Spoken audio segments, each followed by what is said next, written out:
ओम शांति। आज हम सुनेंगे 23/5/2025 की प्रातः मुरली क्लास। मुरली का सार है, मीठे बच्चे तुम्हें खिवैया मिला है इस पार से उस पार ले जाने के लिए। तुम्हारे पैर अब इस पुरानी दुनिया पर नहीं है, तुम्हारा लंगर उठ चुका है।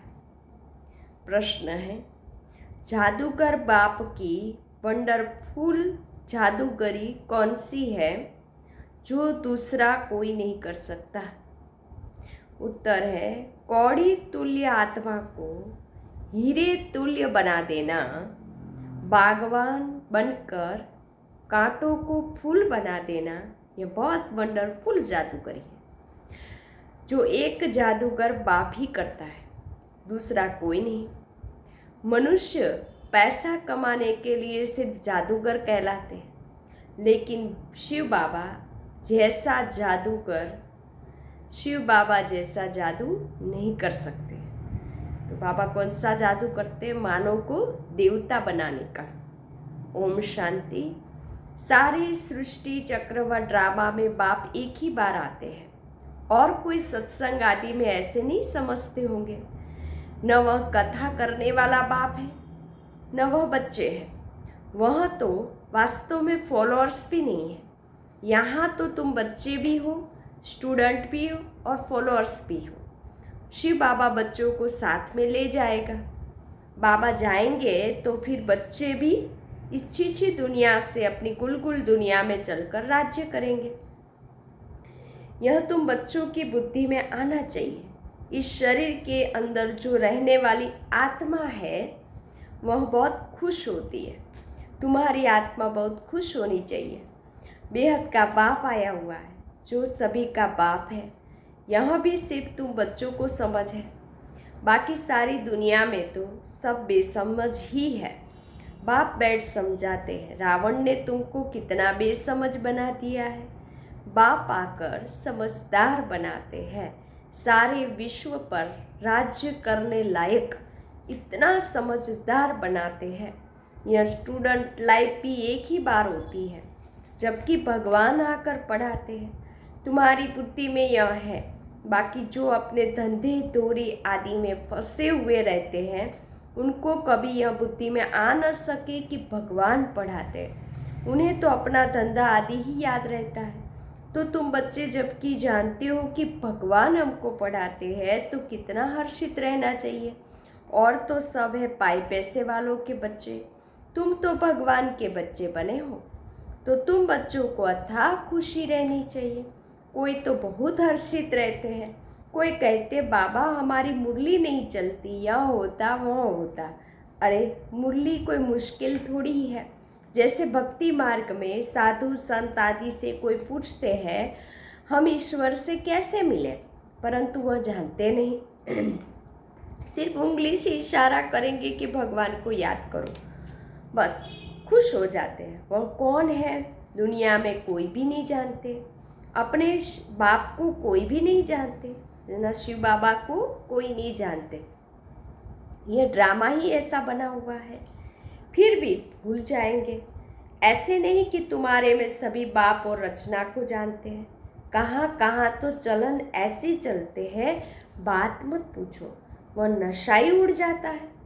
अभी तुम बच्चों का पैर पुरानी दुनिया पर जैसे कि है ही नहीं। तुम जानते हो कलयुगी दुनिया से अब पैर उठ गया है। बोट माना नाव का लंगर उठाया हुआ है। अभी हम जा रहे हैं। हम बाबा हमको कहाँ ले जाएंगे, यह बुद्धि में है ना। कहाँ ले जाएंगे? खिवैया हमारी नैया को पार ले जाएगा। कहाँ ले जाएगा? कलयुग से इस नैया को पार करते सतयुग में ले जाएंगे। क्योंकि बाप खिवैया भी है तो बागवान भी है, कांटों को फूल बनाते हैं। उन जैसा बागवान कोई होता ही नहीं जो कांटों को फूल बना दे। यह जादूगरी कोई कम थोड़ी है। कोई कौड़ी तुल्य आत्मा को हीरे तुल्य बनाते हैं। आजकल जादूगर बहुत निकले हैं। यह है ठगों की दुनिया। बाप है शिव बाबा है सतगुरु, कहते भी है सतगुरु अकाल, बहुत धुन से गाते हैं। अब जबकि खुद कहते हैं कि सतगुरु एक है, सर्व का सद्गति दाता एक है, फिर अपने को गुरु क्यों कहलाना चाहिए? हैं? न वह समझते न लोग ही कुछ समझते हैं। इस पुरानी दुनिया में रखा ही क्या है? बच्चों को जब मालूम होता है कि बाबा नया घर बना रहे हैं, तो ऐसा कौन होगा जो नए घर से नफरत, पुराने घर से प्रीत रखेंगे? बुद्धि में नया घर ही याद रहता है ना। तो सतयुग है नया घर और ये कलयुग है पुराना घर। तुम बेहद बाप के बच्चे बने हो तो तुम्हें स्मृति रहनी चाहिए कि बाबा हमारे लिए न्यू वर्ल्ड बना रहे हैं, नई दुनिया बना रहे हैं। हम उस न्यू वर्ल्ड में जाते हैं। उस न्यू वर्ल्ड के अनेक नाम हैं, सतयुग के अनेक नाम हैं, सतयुग, हेवन, पैराडाइज, वैकुंठ, राम राज्य आदि। तुम्हारी बुद्धि में तुम्हारी बुद्धि अब पुरानी दुनिया से उठ गई है, क्योंकि पुरानी दुनिया में दुख ही दुख है। इसका नाम ही है हेल, कांटों का जंगल, रव रव नरक, कंसपुरी। इसका अर्थ भी कोई नहीं जानते। पत्थर बुद्धि है ना। भारत का देखो क्या हाल हो गया। बाबा कहते हैं इस समय सब पत्थर बुद्धि है। सतयुग में सब है पारस बुद्धि, यथा राजा रानी तथा प्रजा। यहाँ तो है ही प्रजा का प्रजा पर राज्य, इसीलिए सबकी स्टैंप बनाते रहते। तुम बच्चों की बुद्धि में यह याद रहना चाहिए, ऊंच ते ऊंच कौन है? शिव बाबा। फिर सेकंड नंबर में ऊंच कौन है? ब्रह्मा विष्णु शंकर की। कौन है? ब्रह्मा विष्णु शंकर की तो कोई ऊंचाई ही नहीं है। शंकर की तो पहरवाई सी आदि ही कैसी है? शंकर की तो पहरवाई शादी ही कैसी बना दी है? कह देते हैं वह भांग पीते थे, धतूरा पीते थे, धतूरा खाते थे, भांग पीते थे। यह तो इंसल्ट है ना। यह बातें होती नहीं। यह अपने धर्म को ही भूल गए हैं। अपने देवताओं के लिए क्या क्या कहते रहते हैं, कितनी बेइज्जती करते हैं। तब शिव बाबा कहते हैं मेरी भी बेइज्जती, शंकर की भी बेइज्जती, ब्रह्मा की भी बेइज्जती, विष्णु की बेइज्जती नहीं होती, बाकी सबकी बेइज्जती करते हैं। वास्तव में गुप्त उनकी भी करते हैं, क्योंकि विष्णु ही राधे कृष्ण है। अब कृष्ण छोटा बच्चा तो महात्मा से भी ऊंच गाया जाता है। हाँ? अब ब्रह्मा तो पीछे संन्यास करते हैं, वह तो छोटा बच्चा है ही पवित्र श्री कृष्ण। तो पाप आदि को जानते ही नहीं, तो ऊंच से ऊंच शिव बाबा। फिर भी बिचारों को पता नहीं कि प्रजापिता ब्रह्मा कहाँ होना चाहिए। प्रजापिता ब्रह्मा को दिखाते भी शरीरधारी है। अजमेर में उनका मंदिर है। दाढ़ी मूछ देते हैं ब्रह्मा को, शंकर व विष्णु को नहीं देते हैं। तो यहाँ समझ की बात है ना। प्रजापिता ब्रह्मा सूक्ष्म वतन में कैसे होगा? वह तो यहाँ होना चाहिए। इस समय ब्रह्मा की कितनी संतान है देखो, लिखा हुआ है ना, प्रजापिता ब्रह्मा कुमार कुमारियाँ इतने ढेर है, तो जरूर प्रजापिता ब्रह्मा भी होगा। चैतन्य है तो जरूर कुछ करते होंगे। क्या प्रजापिता ब्रह्मा सिर्फ बच्चे ही पैदा करते हैं या और कुछ भी करते हैं? भल आदि देव ब्रह्मा, आदि देवी सरस्वती कहते, परंतु उनका पाठ क्या है यह किसी को भी पता नहीं है। रचता है तो जरूर यहाँ होकर गया होगा, जरूर ब्राह्मणों को शिव बाबा ने एडप्ट किया होगा, नहीं तो ब्रह्मा कहाँ से आए? यह नई बातें हैं ना। जब तक बाप नहीं आया है, शिव बाबा नहीं आया है, तब तक कोई जान नहीं सकता। जिसका जो पार्ट है वही बजाते। बुद्ध ने क्या पार्ट बजाया, कब आया, क्या आकर किया, कोई नहीं जानते। तुम अभी जानते हो क्या वह गुरु है, टीचर है, बाप है? नहीं। सदगति तो दे न सके, वह तो सिर्फ अपने धर्म के रचता ठहरे, गुरु नहीं। बाप बच्चों को रचते हैं फिर पढ़ाते हैं। बाप, टीचर, सतगुरु तीनों ही है शिव बाबा। दूसरे कोई को थोड़ी कहेंगे कि तुम पढ़ाओ, और कोई के पास यह ज्ञान है ही नहीं। बेहद का बाप ही ज्ञान का सागर है, तो जरूर ज्ञान सुनाएंगे। बाप ने ही स्वर्ग का राज्य भाग्य दिया था। अभी फिर से दे रहे हैं। शिव बाबा कहते हैं तुम फिर से 5000 वर्ष बाद आकर मिले हो। बच्चों को अंदर में खुशी है, जिसको सारी दुनिया ढूंढ रही वह हमें मिल गया। बाबा कहते बच्चे तुम 5000 वर्ष के बाद फिर से आकर मिले हो। बच्चे कहते हाँ बाबा, हम आपको अनेक बार मिले हैं। भले कितना भी कोई तुमको मारे पीटे, अंदर में तो वह खुशी है ना। शिव बाबा के मिलने की याद तो है ना।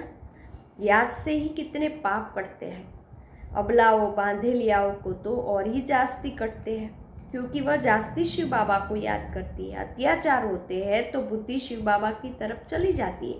शिव बाबा रक्षा करो, तो याद करना अच्छा है ना। भले रोज मार खाओ, शिव बाबा को याद करेंगी, यह तो भला ही है ना।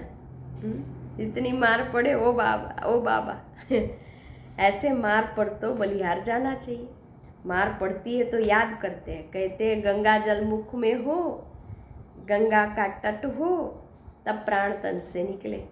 तुमको जब मार मिलती है, बुद्धि में अलफ और बेयाद हो, बस बाबा कहने से वर्षा जरूर याद आएगा। ऐसा कोई भी नहीं होगा जिसको बाबा कहने से वर्षा याद न पड़े। बाबा के साथ मिलकर जरूर याद आएगी। तुमको भी शिव बाबा के साथ वर्षा जरूर याद आएगा। 21 जन्मों की स्वर की बादशाही, वह तो तुमको विष के लिए, दुनिया में तो तुमको विष माना विकार के लिए मार देकर शिव बाबा की याद दिलाते हैं। तुम बाप से वर्षा पाते हो, पाप कट जाते हैं। यह भी ड्रामा में तुम्हारे लिए गुप्त कल्याण है। जैसे कहा जाता है ना, लड़ाई कल्याणकारी है, तो वह यह मार भी अच्छी हुई ना। आजकल बच्चों का प्रदर्शनी मेलों की सर्विस पर जोर है। नवनिर्माण प्रदर्शनी के साथ साथ लिख टू गेट वे टू हेवन दोनों अक्सर होने चाहिए। नई दुनिया कैसे स्थापन होती है उसका एग्जीबिशन है तो मनुष्य को सुनकर खुशी होगी। नई दुनिया कैसे स्थापन होती है उसके लिए यह चित्र बनाए, आकर देखो। Gateway to new world, यह अक्सर भी ठीक है। यह तो लड़ाई है, इनके द्वारा गेट्स खुलते हैं। गीता में भी है कि भगवान आया था, आकर राजयोग सिखाया था, ऐसा गीता में है। मनुष्य से देवता बनाया तो जरूर नई दुनिया स्थापन हुई होगी। मनुष्य कितना कोशिश करते हैं चांद में जाने की, देखते भी है धरती ही धरती है। मनुष्य कुछ भी देखने में नहीं आते, इतना सुनाते हैं, इससे फायदा ही क्या। अभी तुम रियल साइलेंस में जाते हो ना। बाबा कहते हैं वो लोग चांद पर जाते हैं तो वहाँ क्या है, धरती धरती और तो कुछ है नहीं। बस वहाँ जाके आकर सुनाते कि वहाँ धरती धरती है। अब बाबा कहते हैं कि इससे फ़ायदा क्या। अभी तुम रियल साइलेंस में जाते हो ना, अशरीरी बनते हो, वो है साइलेंस वर्ल्ड। तुम मौत चाहते हो, शरीर छोड़ जाना चाहते हो। बाप को भी मौत के लिए बुलाते हो ना कि आकर अपने साथ मुक्ति जीवन मुक्ति में ले जाओ, परंतु समझते थोड़ी है। पतित पावन आएंगे तो जैसे हम कालों के काल को बुलाते हैं। अभी तुम समझते हो शिव बाबा आया हुआ है, कहते चलो घर, और हम घर जाते हैं। बुद्धि काम करती है ना।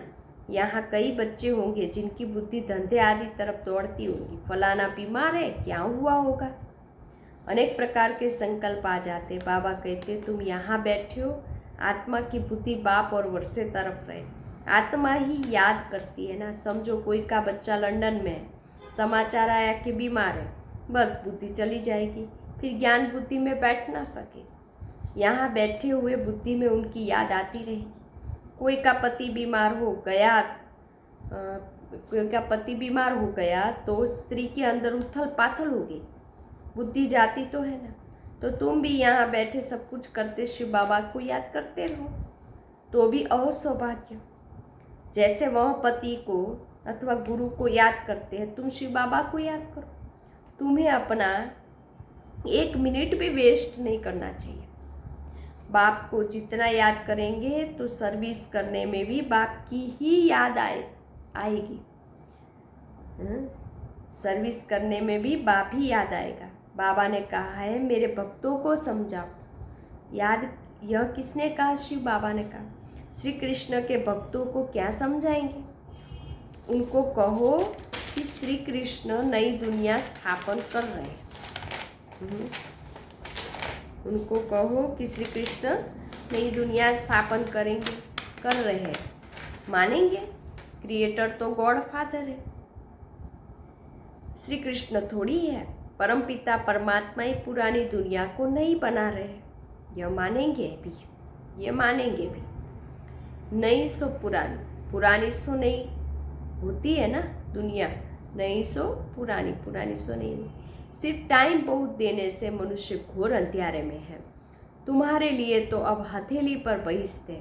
शिव बाबा कहते हैं, मैं तुमको उस स्वर्ग का मालिक बनाने आया हूँ। बनेंगे? वाह, क्यों नहीं बनेंगे?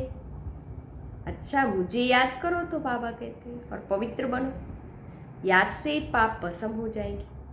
तुम बच्चे जानते हो विकर्मों का बोझ आत्मा पर है, न कि शरीर पर। अगर शरीर पर बोझा होता तो जब शरीर को जला देते हैं तो उसके साथ पाप भी तो जल जाते हैं। आत्मा तो है ही अविनाशी, उसमें सिर्फ खाद पड़ती है, जिनको निकालने के लिए बाप एक ही युक्ति बतलाते हो कि मुझे याद करो। पतित से पावन बनने की युक्ति कैसी अच्छी है। मंदिर बनाने वाले, शिव की पूजा करने वाले भी भगत है ना। पुजारी को कभी पूज्य कह न सके। अच्छा, मीठे मीठे सिक्के लदे बच्चों प्रति माता पिता बाप दादा का याद प्यार और गुड मॉर्निंग। रूहानी बाप की रूहानी बच्चों को नमस्ते। हम रूहानी बच्चों की रूहानी बाप दादा को याद प्यार गुड मॉर्निंग, नमस्ते नमस्ते नमस्ते। सदा रहो हंसते। मैं कौन? आत्मा। मेरा कौन? शिव बाबा। कहाँ जाना? परमधाम। बाबा थैंक यू। बाबा शुक्रिया। मेरा बाबा, मीठा बाबा, प्यारा बाबा, लाडला बाबा, वाह बाबा वाह, धन्यवाद। धारणा के लिए मुख्य सार पहली पॉइंट से, जिसे सारी दुनिया ढूंढ रही है वह शिव बाबा हमें मिल गया। इस खुशी में रहना है। याद से ही पाप कटते हैं, इसीलिए किसी भी परिस्थिति में शिव बाबा और स्वर्ग के वर्षे को याद करना है। 1 मिनट भी अपना टाइम वेस्ट नहीं करना है। दूसरी पॉइंट्स, इस पुरानी दुनिया से बुद्धि का लंगर उठा लेना है।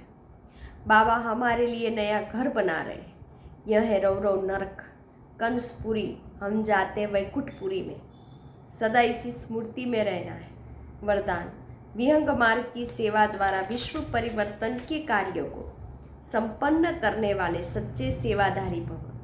विहंग मार्ग की सेवा करने के लिए संगठित रूप में रूप और बसंत, रूप माना ज्ञानी और रूप और बसंत माना ज्ञानी और योगी। इन दोनों बातों का बैलेंस चाहिए। जैसे बसंत रूप से एक समय पर अनेक आत्माओं को संदेश देने का कार्य करते हो, ऐसे ही रूप अर्थात याद। रूप माना याद का बल, बसंत माना ज्ञान। तो बाबा कहते रूप अर्थात याद के बल द्वारा, श्रेष्ठ संकल्प के बल द्वारा विहंग मार्ग की सर्विस करो। इसके भी इन्वेशन निकालो। साथ साथ संगठित रूप में दृढ़ संकल्प से पुराने संस्कार, स्वभाव, पुरानी चलन के तिल व जौ यज्ञ में स्वाहा करो। कौन से दृढ़ संकल्प करना है संगठित रूप में?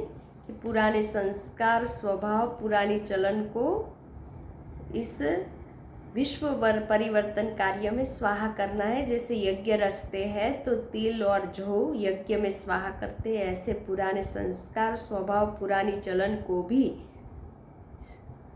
विश्व परिवर्तन के कार्य में संपन्न करना है, स्वाहा करना है। तो जब स्वाहा करेंगे तब विश्व परिवर्तन का कार्य संपन्न होगा, अर्थात यज्ञ की समाप्ति होगी। स्लोगन, बालक और मालिकपन के बैलेंस से प्लेन को प्रैक्टिकल में लाओ। अव्यक्त इशारे, रूहानी रॉयल्टी और प्योरिटी की पर्सनालिटी को धारण करो। इस ईश्वरीय सेवा में बड़े से बड़ा पुण्य है पवित्रता का दान देना। पवित्र बनना और बनाना ही पुण्य आत्मा बनना है, क्योंकि किसी आत्मा को आत्मघात महापाप से छुड़ाते हो। अपवित्रता आत्मघात है। पवित्रता जियदान है। किसका दुख लेकर सुख देना, यही सबसे बड़े से बड़ा पुण्य का काम है। ऐसे पुण्य करते करते पुण्य आत्मा बन जाएंगे। अच्छा, ओम शांति।